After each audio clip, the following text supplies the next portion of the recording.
Hello kids, now we have to start our new chapter, chapter 16 for Hindi reader, class 3.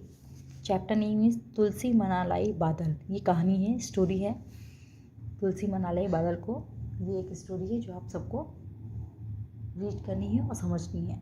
और सबसे important thing कि जो मैं आप लोग को चैप्टर इस वीडियो में किसी भी वीडियो में बना के भी जो वीडियो आप लोग देखते हो उसमें वीडियो जो मैंने चैप्टर रीड करती हूँ वो भी आपको भी खुद भी रीड करना है और अपना प्रैक्टिस करना है हिंदी रीडिंग में, क्योंकि बहुत से बच्चों की रीडिंग बहुत ख़राब है.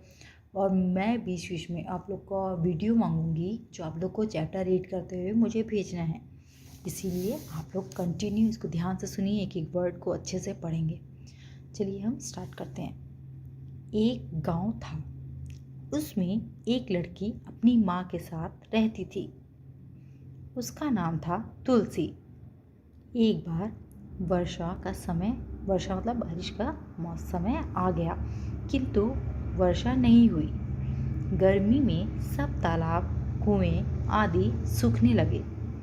जब गर्मी पड़ती है तो सारी चीज़ें बहुत ज़्यादा बंजर टाइप में अजीब सूखा सूखा हो जाता है ना. आप देखते होंगे कि आप लोग का गला भी बहुत ज़्यादा सूखता है. इसी टाइप में वो पानी की कमी होने लगती है और कई जगह जो हैंड पाइप होते हैं उससे पानी आता है, नल वगैरह जहाँ खाली रहते हैं वो सब सूखने लगते हैं, क्योंकि गर्मी से सारी चीज़ें सूख जाती हैं और बारिश ना होने पर और ज़्यादा सब चीज़ें सूखने लगती है. इसी तरह से तालाब, नदी, कुएँ सब सूखने लगे. उस गाँव में कोई नदी नहीं थी, बस एक तालाब था जो वो भी सूख गया, और एक झरना था. तुलसी की माँ को बुखार था. दोपहर हो गई थी. उसकी माँ ने पानी मांगा. तुलसी ने घड़े में देखा जिसमें एक बूंद भी पानी नहीं था. उसने घड़ा उठाया, जो मटकी है वो उठाई और तालाब की ओर चल दी. तालाब पर पहुंचकर देखा कि वह तो सूख चुका है. ये आप देख रहे हो तालाब पूरा एकदम बंजर मिट्टी मिट्टी दिख रही है, तालाब का पानी सूख चुका था.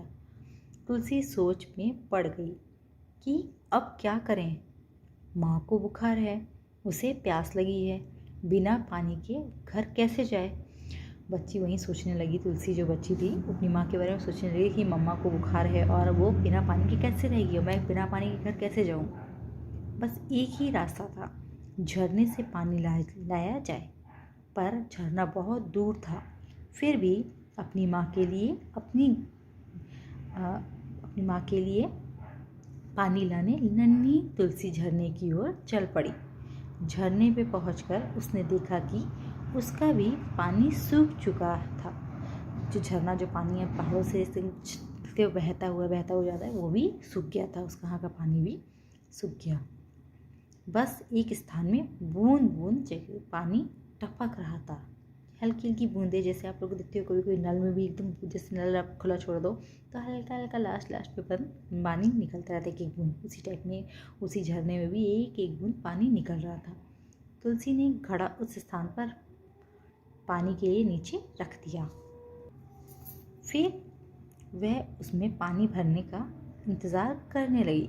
बूंद बूंद से घड़ा भरने में बड़ी देर लग रही थी. बहुत देर तक पानी भरती रही, किंतु मुश्किल से एक गिलास पानी ही इकट्ठा हुआ.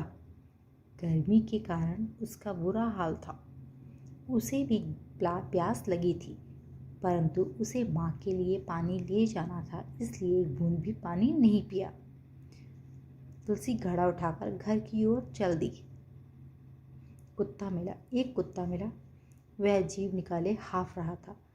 उसने तुलसी की तरफ ललचाई नज़रों से देखा. कुत्ते ने क्या प्यासी नज़र से, मतलब होता है ना कि उदास, कि इसको कुछ चाहिए. आप भी किसी चीज़ के लिए जब आते हो तो अपने मम्मी पापा से जिद करते हो कि थोड़ा सा एक्सप्रेशन उन लोग का चेंज होता होगा. आप लोग का एक्सप्रेशन चेंज होता है तो पापा मम्मी समझ जाते हैं कि इसको क्या चाहिए और वो क्या मांग रहा है. इसी तरह से वो कुत्ता जो था वो उसको मांगा. तो तुलसी समझ गई. बच्ची उसके मन की बात समझ गई. हाँफ रहा था. उसने तुलसी की तरफ ललचाई नज़रों से देखा.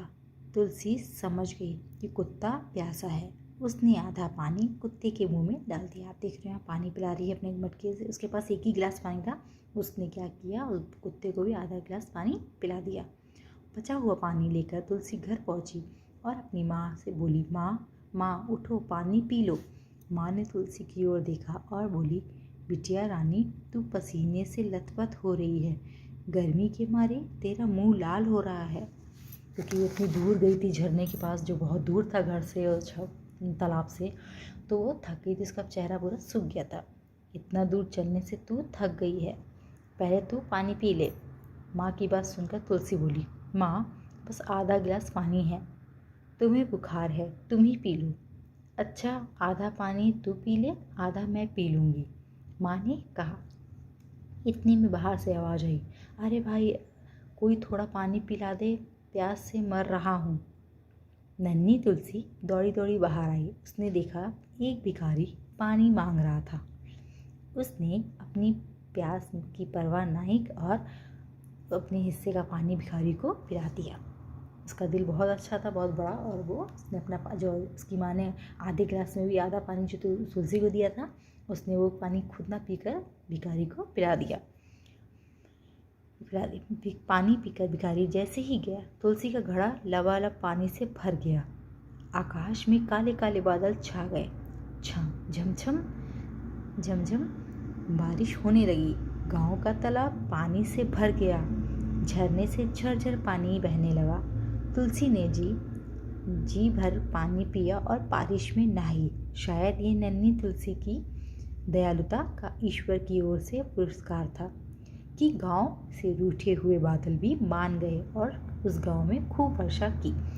जो तुलसी की इतनी अच्छी नियति, उसके मन से जो इतना साफ था, उसके जो दान वाला, उसके दयालु जो मन देखा, तो उससे क्या हुआ, तुलसी का जो भिखारी था उसको जो उसने अपना पानी पिलाया, कुत्ते को अपना पानी पिलाया, और अच्छे मन से जो आई अपनी माँ के लिए पानी लेके इतनी मेहनत करके, इससे भगवान उससे प्रसन्न हो गए और उन्होंने बारिश शुरू कर दी। हर जगह पानी भर दिया, उसके मटके में भी। इसीलिए बच्चों, हमेशा अच्छे कर्म करो, कभी भी बुरे काम नहीं करने चाहिए, किसी का दिल नहीं दुखाना चाहिए, किसी के साथ गलत नहीं करना चाहिए। आप हमेशा सबके साथ एक जैसा व्यवहार करो और अच्छा व्यवहार करो। Okay childrens, thank you, bye.